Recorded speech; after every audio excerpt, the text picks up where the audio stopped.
नमस्कार. गैरसमज वर्सेस समज 30 दिवसाची सिरीज. दिवस दुसरा, गैरसमज दुसरा. फॅट खाल्लं की फॅट वाढतं. तूप, तेल, ड्रायफ्रुट्स खाल्लं की थेट पोटावर थर जमा होतो असं वाटतं ना. म्हणून काही जण तर वर्षभर तुपाला हात सुद्धा लावत नाहीत.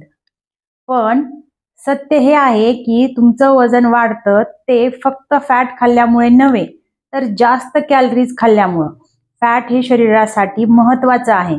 मेंदूसाठी, हार्मोनसाठी, हाडे व सांध्यांसाठी, हृदयासाठी, त्वचेसाठी, विटॅमिन साठवण्यासाठी आणि एनर्जी टिकवण्यासाठी सुद्धा.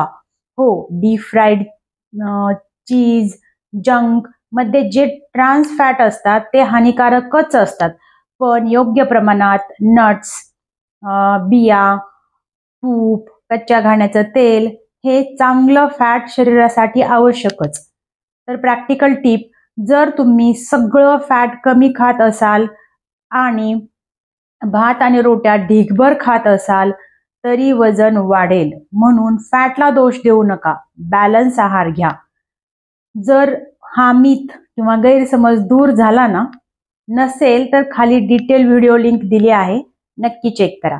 फॅट खाल्लं की फॅट वाढतं हा गैरसमज आता सोडून द्या. आरोग्यदायी फॅट तुमच्या आहारात ठेवा, पण योग्य प्रमाणातच.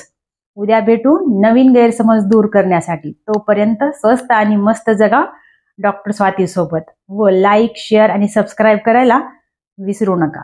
धन्यवाद.